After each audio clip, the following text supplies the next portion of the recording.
Oke, jadi kita masuk di konsep fisika, yaitu usaha, daya, dan pesawat sederhana ya. Jadi materi usaha, daya, dan pesawat sederhana ini masuk di kelas 8 kurikulum Merdeka semester genap ya. Tapi kembali lagi tergantung sekolah kalian masing-masing, itu biasanya ini masuknya di materi kelas 8 ya. Jadi kurikulum Merdeka di semester genap. Oke. Jadi di sini kita akan bahas secara detail itu bagaimana konsep-konsep dari usaha, daya, pesawat sederhana, beserta pembahasan dari latihan-latihan soalnya. Jadi jangan lupa like, share, dan subscribe channel Doni Smart Chemistry. Oke, next kita akan bahas dari awal terlebih dahulu yaitu usaha.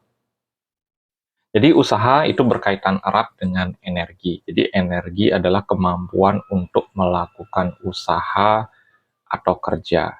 Jadi usaha merupakan energi yang disalurkan gaya ke sebuah benda sehingga benda tersebut menjadi bergerak. Jadi logikanya seperti ini. Kapan kita dibilang melakukan sebuah usaha, itu ketika benda yang kita berikan usaha gaya itu mengalami perpindahan atau mengalami pergerakan. Nah, contohnya misalnya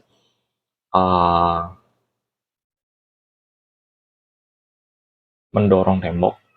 Nah, mendorong tembok itu apa melakukan sebuah usaha? Itu jelas tidak, karena temboknya tidak bergerak. Jadi syarat terjadinya usaha itu benda yang kita berikan gaya itu harus mengalami perpindahan.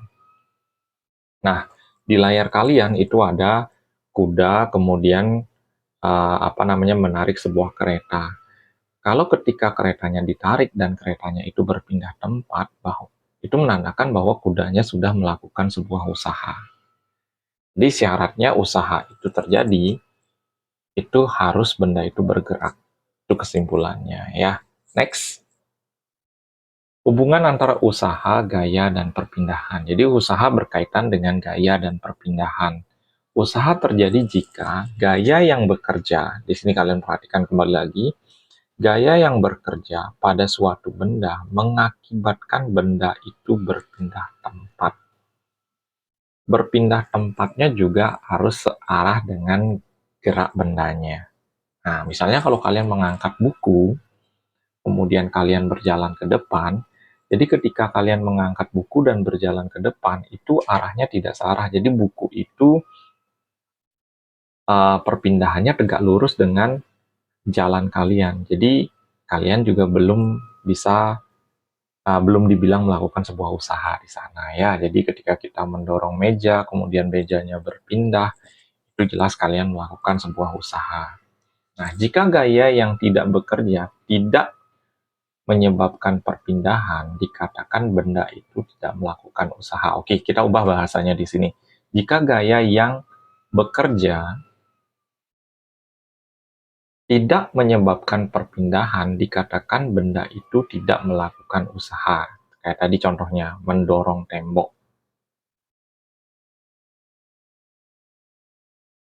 Ini jelas tidak melakukan sebuah usaha ya. Jadi berdasarkan pengertian usaha, jika pada sebuah benda bekerja gaya sebesar F, hingga benda itu berpindah sejauh S, besarnya usaha itu bisa dirumuskan seperti ini. Ini kali ya.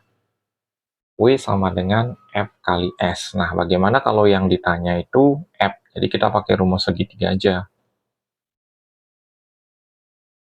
Nah, W-nya di atas, F dan S-nya di bawah. Kalau ditanya F, berarti rumusnya adalah W bagi S.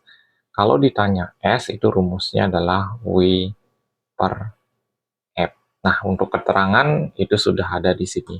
Nanti untuk contoh soalnya, itu kita akan bahas di khusus latihan soalnya ya. Jadi ini berkaitan dengan usaha dan gaya. Nah, ini juga bisa diubah rumusnya seandainya gayanya tidak diketahui, bisa pakai rumus M kali A kali S, di mana A ini adalah percepatan. Itu satuannya adalah meter per sekon kuadrat. Oke, next soal berikutnya. Materi berikutnya ya.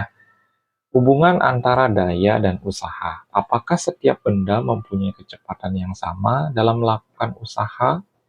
Jadi tergantung dayanya. Nah, nih dua buah mobil yang sama berat menaiki sebuah bukit bersama-sama, keduanya melakukan usaha sama besar. Akan tetapi, mobil A melakukan usaha yang lebih singkat dibandingkan dengan mobil B. Nah, berarti mobil A-nya waktunya lebih sedikit. Jadi mobil A dikatakan mempunyai daya yang lebih besar. Nah, rumus daya itu sudah ada di layar kalian. P sama dengan W bagi T. Jadi kalau kita ubah ke dalam bentuk segitiga, itu W-nya ada di atas, ini P, ini T. Berarti W itu rumusnya adalah P kali T, kalau T itu rumusnya adalah W per P. Atau enggak, rumus ini juga bisa diubah menjadi F kali S per T, atau M kali A kali S per T. Nah, di mana apa itu F, apa itu A, itu sudah ada di slide sebelumnya ya. Jadi kalian bisa simak kembali lagi video yang sudah tadi kita bahas ya. Nah, kemudian kita akan bahas berkaitan dengan pesawat sederhana. Jadi jenis-jenis pesawat sederhana itu sudah disiapkan di peta konsepnya ya. Ada pengungkit, bidang miring, katrol, dan roda berporos. Nah, ini juga akan menjadi satu kesatuan dengan usaha dan daya yang tadi sudah kita bahas ya. Oke, kita bahas satu persatu jenis-jenis pesawat sederhana. Yang pertama itu apa sih tujuan menggunakan pesawat sederhana ya. Jadi sebelum kita bahas jenis-jenisnya, itu yang pertama adalah melipat gandakan gaya atau kemampuan kita. Jadi memperbesar gaya bahasa lainnya ya.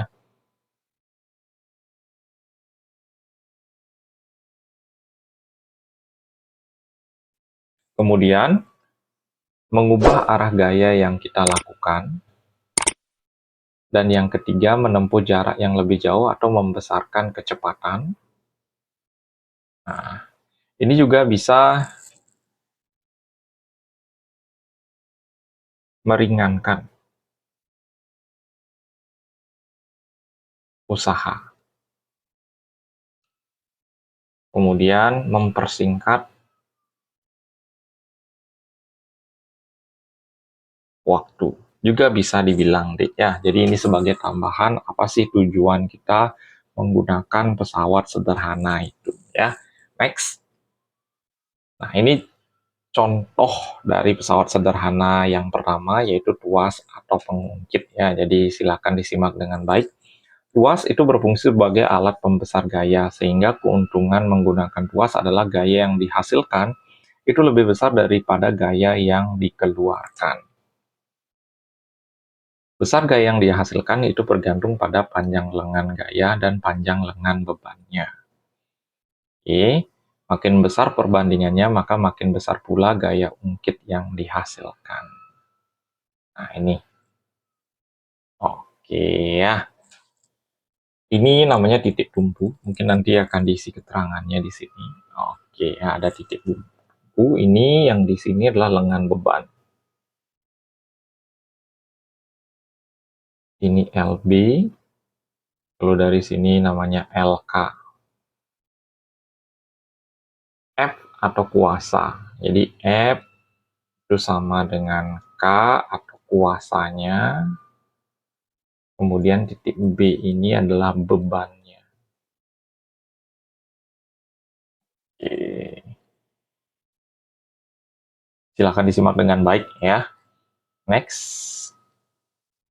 Jika benda yang diungkit memiliki berat W diletakkan pada ujung tuas yang diletakkan pada titik tumpu sejauh LB, maka kita akan memerlukan gaya sebesar F pada jarak LK untuk mengungkitnya. Ya, ini bahasanya agak ribet ya. Jadi kalau dirumuskan itu seperti ini dia. Oke, tadi udah kita bahas deh ya. Bagaimana konsepnya? Ini ada titik tumpu. Biar kalian tahu, ini namanya W di sini. Ini W, jadi panjangnya dari sini ke sini ini adalah LB. Kemudian panjangnya dari sini ke sini ini namanya adalah LK. Kemudian gaya yang kalian kerjakan di sini ini F. Oke, untuk keuntungan mekanisnya itu rumusnya adalah seperti ini. Jadi keuntungan mekanis Km ya. W per F atau LK per LB. Ya, jadi ini juga bisa kalian gunakan rumusnya. Oke, next. Nah, contoh soal ya. Sebuah tuas memiliki lengan beban 2 cm dan lengan kuasa 10 cm. Oke, kita gambar dulu. Sebuah tuas itu lengan bebannya ya, di sini ada bebannya. Ini 2 cm, ini kuasanya 10 cm. Bebannya 5 Newton. Berapa gaya yang harus kalian gunakan? Kan rumusnya seperti ini ya, jadi yang ditanya adalah F-nya berapa, kemudian keuntungan mekanisnya itu berapa. Oke, jadi W-nya diketahui 5 Newton, ini LB, ini LK-nya.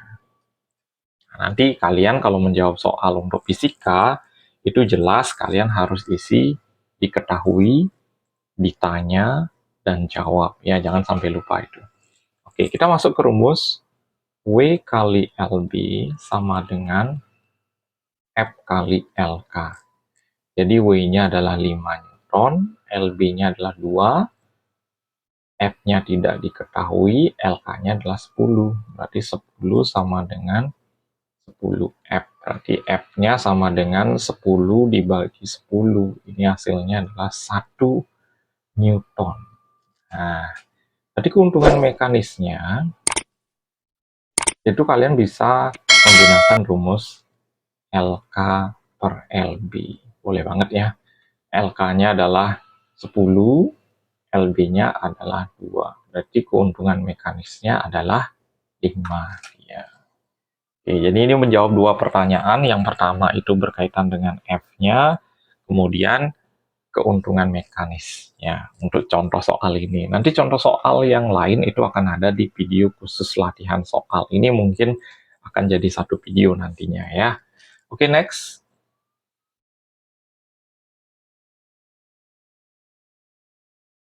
Nah, berdasarkan letak titik beban, titik tumpu, dan titik kuasa, pengungkit dibedakan menjadi 3.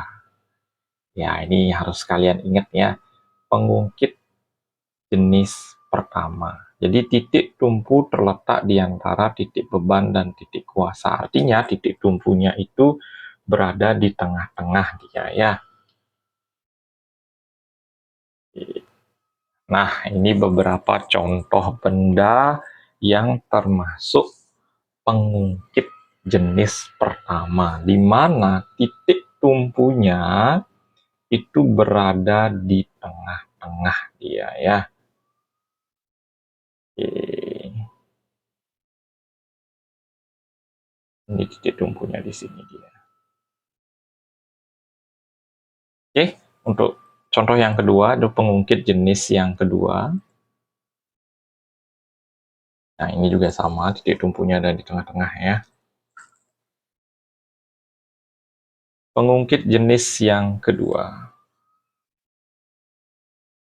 Titik bebannya, nah ini bebannya yang letaknya di tengah-tengah. Jadi fokusnya adalah di mana sih, siapa sih yang di tengah-tengah? Titik tumpunya, bebannya, atau kuasanya nanti. Nah, ini mungkin beberapa ada contoh ininya ya, contoh bendanya.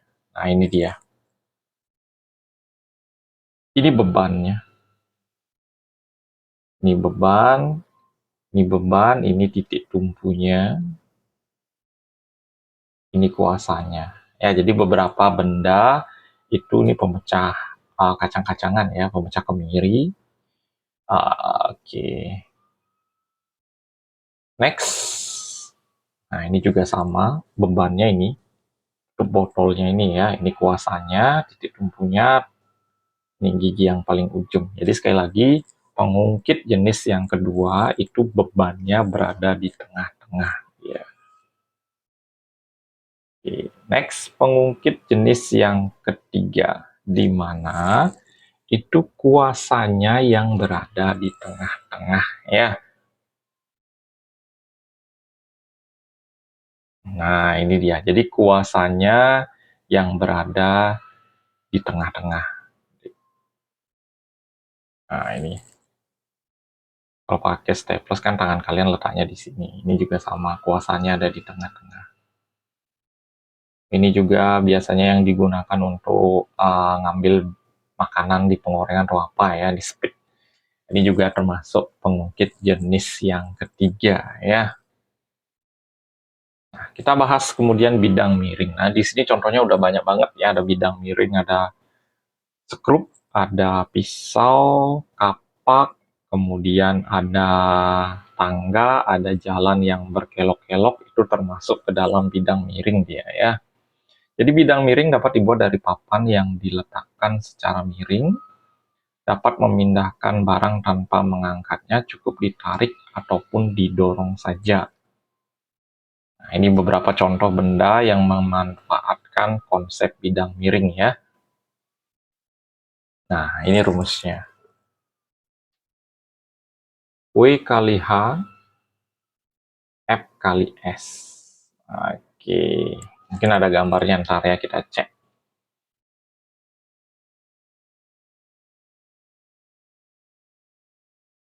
Nah, ini L ini bisa juga kita anggap S ya. Ada gambarnya kah?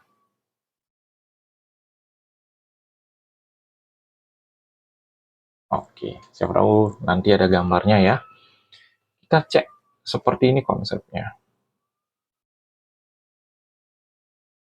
Nah, ini ada benda, kemudian ini ada gaya. Jadi gaya yang digunakan untuk mendorong itu kita anggap F, kemudian bendanya ini adalah W, panjang lintasannya ini adalah S-nya, kemudian ini adalah H-nya. Jadi boleh juga rumusnya masuk ke sini, W per F sama dengan S per H. Ini keuntungan mekanisnya ya. Atau bisa diubah rumusnya menjadi yang seperti tadi, W kali H sama dengan F kali S. Jadi sekali lagi, S dan L itu maksudnya adalah sama ya. Nah, udah contoh soal. Seorang pedagang akan menaikkan barang yang baru saja dibeli menuju ketinggian 1,5 meter dari tanah. Oke, kita anggap aja seperti ini. Dia menggunakan bidang miring. Jadi ketinggiannya ini adalah 1,5 meter. Untuk mempermudah memindahkan barang seberat 900 Newton, nah ini barangnya nih. Ini 900 Newton. Ia menggunakan bidang miring yang licin sepanjang 4,5 meter. Ini 4,5. Jadi panjang bidang miringnya ini itu adalah 4,5 meter. Ya, hitunglah gaya dorong. Oke, berarti yang ditanya adalah F-nya. Nah, tadi rumusnya sekali lagi untuk fisika nanti kalian isi diketahui, ditanya, jawab. Wajib seperti ini caranya menjawab ya. Jadi yang diketahui adalah W-nya sama dengan 900 Newton, kemudian H-nya itu 1,5 meter, kemudian S-nya itu adalah 4,5 meter. Yang ditanya itu adalah F-nya. Jadi kita jawab W per F sama dengan S per H. Boleh pakai rumus ini atau pakai rumus yang seperti ini juga bisa. W kali H sama dengan F kali S. Jadi nggak masalah ya, kita pakai rumus yang di bawah ini aja misalnya. W-nya adalah 900, H-nya adalah 1,5, kemudian F-nya yang ditanyakan, S-nya adalah 4,5. Kita diemin aja. Berarti F sama dengan 900 kali 1,5 dibagi 4,5. Jadi kalian tinggal coret aja. Itu hasilnya adalah 3, 900 bagi 3, itu hasilnya adalah 300 Newton. Jadi gaya yang dorong minimum yang diperlukan itu jawabannya adalah 300 Newton. Ya. Oke, sudah ada dua konsep. Yang pertama ada pengungkit, di mana jenis pengungkit itu ada 3 jenis. Kemudian ada bidang miring. Next, pesawat sederhana yang berikutnya itu adalah katrol. Nah, jadi katrol digunakan untuk mengangkat atau menarik suatu benda. Prinsip kerja katrol adalah mengubah arah gaya. Jadi ya, mengubah arah gaya sehingga kerja yang dilakukan menjadi lebih mudah. Jadi ini mempermudah pekerjaan ya. Kemudian terdiri dari seutas tali dan kerekan. Nah, ini contohnya ada katrol tetap, katrol yang digantung pada tempat yang kokoh. Bila diberi beban, kerekan tidak berpindah tempat, tapi berputar di tempatnya, sehingga beban bergerak ke atas dan ke bawah mengikuti gerakan tali. Oke. Keuntungan mekanisnya adalah satu. Jadi dia tidak mengubah besaran gaya ya, hanya mengubah arah gaya aja, karena gaya yang diberikan itu sama dengan berat bebannya. Nah, perhatikan di sini katrol hanya mengubah arah gaya saja ya. Nah, ini dia. Jadi keuntungan mekanisnya itu W per F-nya itu sama dengan 1. Ya. Oke, next. Katrol bebas. Keuntungan mekanisnya adalah 2. Mempunyai kemampuan mengangkat 2 kali gaya yang kita berikan, atau setengah dari berat bendanya. Pada katrol benda yang diangkat digantung pada poros katrol. Keuntungan mekanisnya, nah ini. Jadi bedanya katrol tetap, kalau katrol tetap keuntungan mekanisnya adalah 1, kalau katrol bebas itu keuntungan mekanisnya adalah 2. Jadi rumusnya adalah W per F itu sama dengan 2. Oke. Nah, ini contohnya ya. Nanti untuk katrol majemuk itu kita akan bahas di latihan soal ya. Jadi katrol majemuk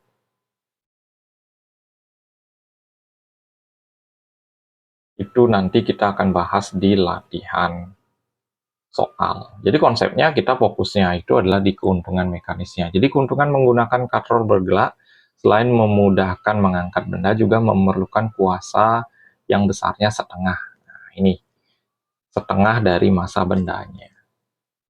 Oke, next.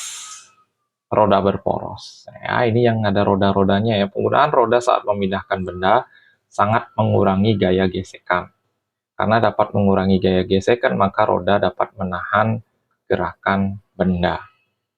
Roda digunakan, nah ini gampang ya, jadi di sini tidak ada banyak rumus ya untuk roda berporos. Jadi fungsinya adalah mengurangi gaya gesekan. Oke.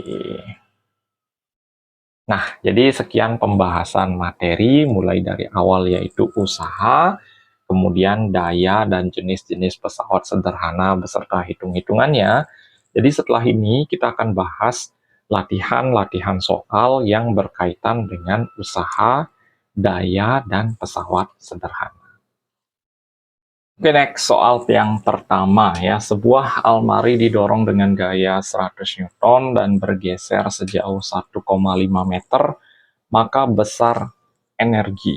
Nah, ini sekali lagi energi ataupun usaha itu dianggap sama di konsep ini ya. Berapa? Jadi itu rumusnya, usaha itu lambangnya adalah W, kemudian gaya itu adalah F, kemudian perpindahannya itu adalah S. Ingat rumusnya adalah W sama dengan F dikali S, berarti 100 dikali 1,5. Jadi coret nolnya 1, ini jadinya 15, 10 kali 15 itu 150 ton ya. Jadi jawabannya adalah A.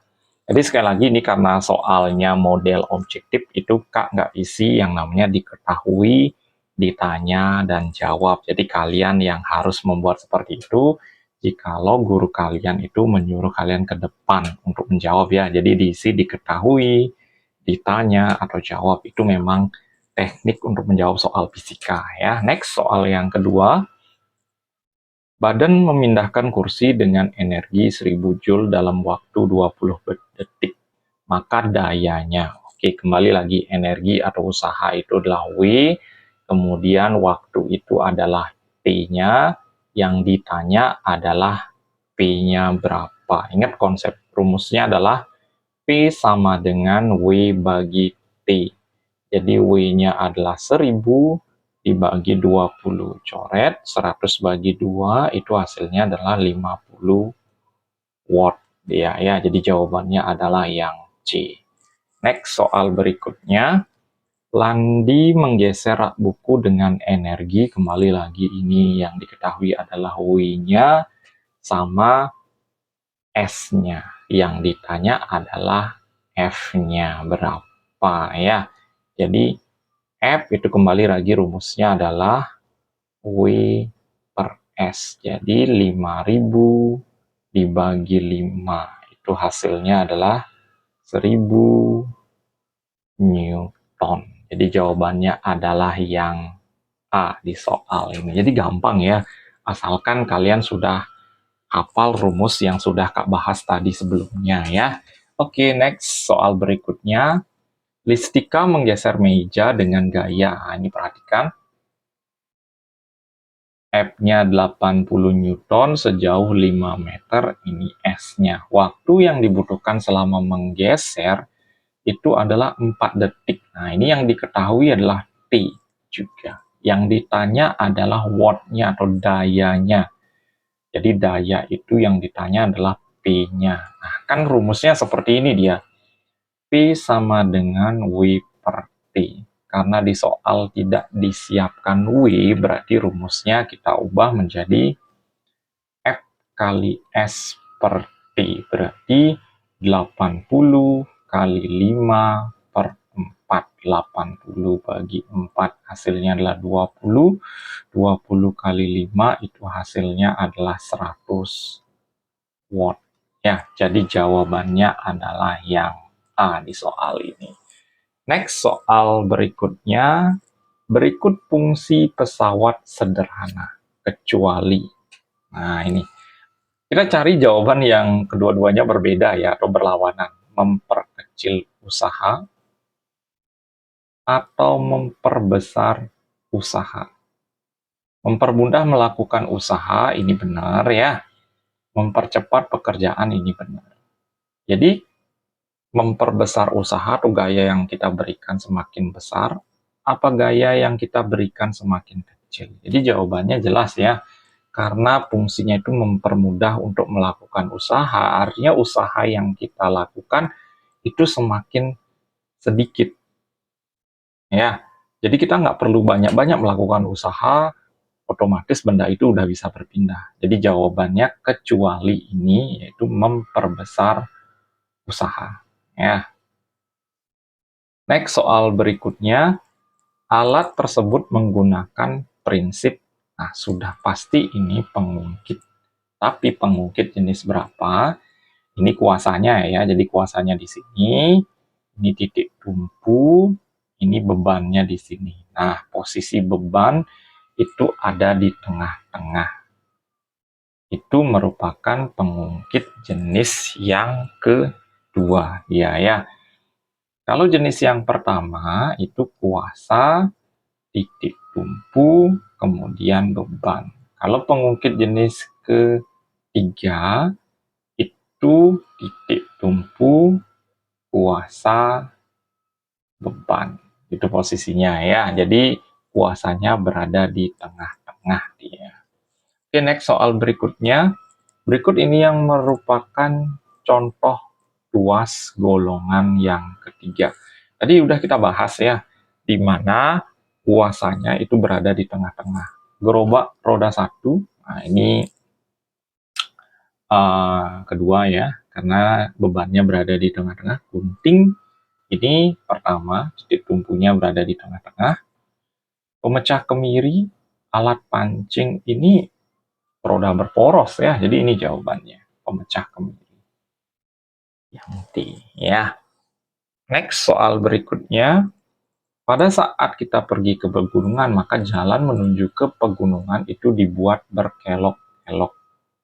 Pembuatan jalan berkelok-kelok ini menggunakan prinsip jelas. Ini adalah bidang miring ya. Next, soal berikutnya, gunting, linggis, jungkat-jungkit termasuk pesawat sederhana jenis apa? Gunting, linggis, jungkat-jungkit itu adalah pengungkit. Ya, kembali lagi diingatkan, itu pengungkit ada 3 jenis atau tuas ya. 1, 2, 3. Itu tergantung siapa yang letaknya di tengah-tengah. Pengungkit itu bahasa lainnya adalah tuas ya. Oke, next soal berikutnya. Peralatan yang prinsip kerjanya berdasarkan bidang miring. Ini sudah pasti jawabannya adalah pisau, karena gunting itu tuas jenis yang pertama, ini tuas jenis yang kedua ya. Jadi tuas yang kedua, kalau ini sekop tuas yang ketiga dia ya. Oke, next soal berikutnya. Nah, ini kita sudah masuk ke soal hitung-hitungan. Jadi silakan disimak dengan baik ya. Oke. Bidang miring. Jadi fokusnya sebuah box dengan berat 200 Newton akan dinaikkan. Nah ini box beratnya 200 Newton.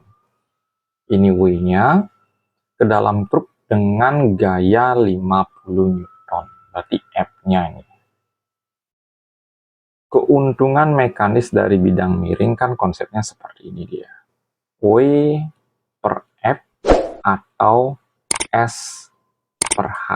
Nah, tergantung sekarang di rumus di soal itu apa yang diketahui. Nah, yang di sini diketahui adalah W sama F-nya. Jadi jelas kita gunakan rumus yang ini.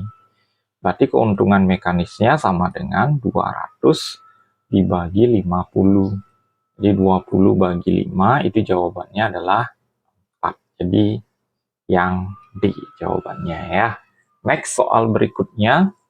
Gaya minimal untuk mengangkat balok tersebut. Nah, ini udah jelas gambarnya pengungkit atau tuas ya. Jadi rumusnya adalah W kali LB sama dengan F kali LK. Kita masukkan ya. Jadi berat bendanya itu adalah 500 Newton, kemudian ini adalah lengan bebannya, berarti W-nya adalah 500, LB-nya adalah 2, F-nya tidak diketahui, LK-nya adalah 5 meter. Jadi kita tinggal masuk ke rumus saja. F sama dengan 500 kali 2 dibagi 5.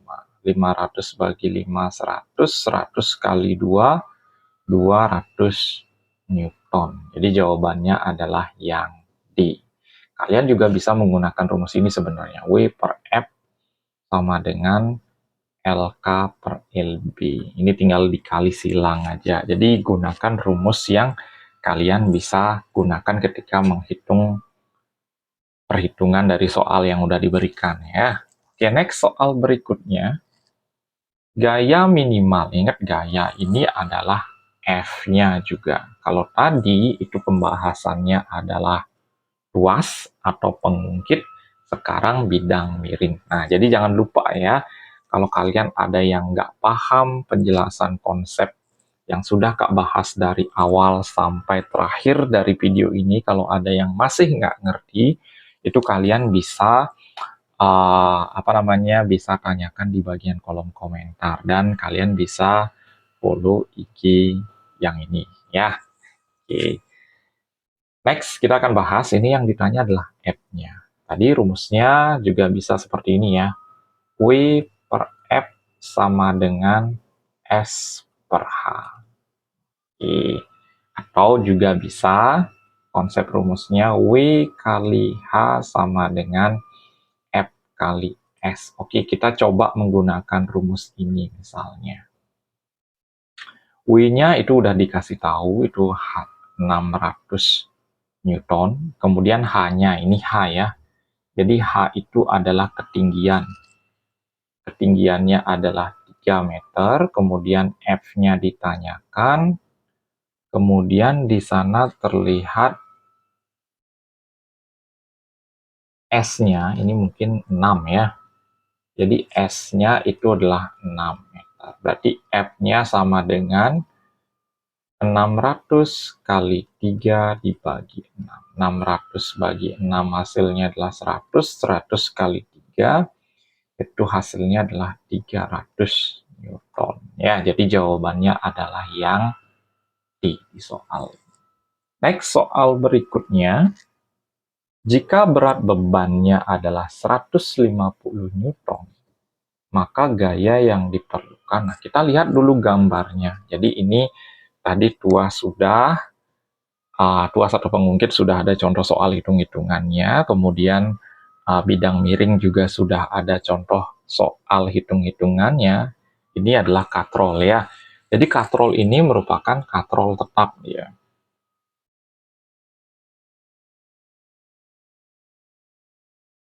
Jadi keuntungan mekanisnya atau W per F-nya itu hasilnya adalah 1.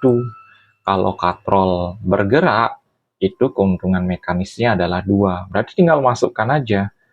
W-nya adalah 150 dibagi F sama dengan 1, berarti F-nya juga otomatis 150 Newton ya. Jadi ini W-nya diketahui, yang ditanya adalah F-nya ya. Jadi jawabannya adalah yang B di soal. Next, soal berikutnya. Jika dengan sistem inilah yang namanya katrol majemuk.